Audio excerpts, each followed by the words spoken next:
Price the lord. Happy Sunday. ಇಂದು ಪುನರುತ್ಥಾನದ ದಿನ.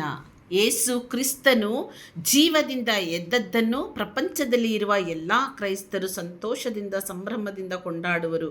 ಯೂದ ಸಿಂಹ ಪುನರುತ್ಥಾನ ಹೊಂದಿದವನು, ಮರಣ ಹೊಂದಿದ ಯೇಸು ಇನ್ನು ಸಾಯುವುದಿಲ್ಲ ಎಂದು ನಾವು ಉತ್ಸಾಹದಿಂದ ಹಾಡುವೆವು. ಕ್ರಿಸ್ತನು ಪುನರುತ್ಥಾನ ಹೊಂದಿದ ಮೂಲಕವಾಗಿ ಮರಣದ ಮೇಲೂ ಪಾತಾಳದ ಮೇಲೂ ಮರಣದ ಅಧಿಪತಿಯಾದ ಸೈತಾನನ ಮೇಲೂ ನಮಗೆ ಜಯವನ್ನು ಕೊಟ್ಟಿರುವನು. ನಾವು ಪುನರುತ್ಥಾನ ಹೊಂದುವೆವು, ಮರುರೂಪ ಹೊಂದುವೆವು, ಮಹಿಮೆಯ ಮೇಲೆ ಮಹಿಮೆ ಹೊಂದುವೆವು ಎನ್ನುವ ನಂಬಿಕೆಯನ್ನು ಕೊಟ್ಟಿರುವನು. ಈ ಪುನರುತ್ಥಾನದ ದಿನದಲ್ಲಿ ಕರ್ತನು ಹೇಳಿದ ಮುಂದಿನ ಮಾತುಗಳನ್ನು ಧ್ಯಾನಿಸಿ ನೋಡಿರಿ. ಯೋಹಾನ 11:25-26 ಯೇಸು ಸ್ವಾಮಿ ಹೇಳುತ್ತಾರೆ, ನಾನೇ ಪುನರುತ್ಥಾನವೂ ಜೀವವೂ ಆಗಿದ್ದೇನೆ. ನನ್ನನ್ನು ನಂಬುವವನು ಸತ್ತರೂ ಬದುಕುವನು, ಮತ್ತು ಬದುಕುತ್ತಾ ನನ್ನನ್ನು ನಂಬುವವನು ಪ್ರತಿಯೊಬ್ಬನು ಎಂದಿಗೂ ಸಾಯುವುದಿಲ್ಲ ಎಂಬುದಾಗಿ.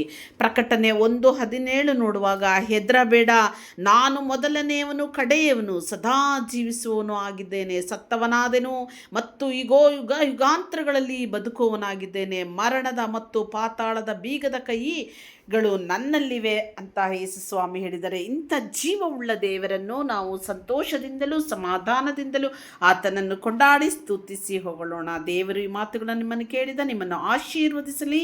ಆಮೇನ್.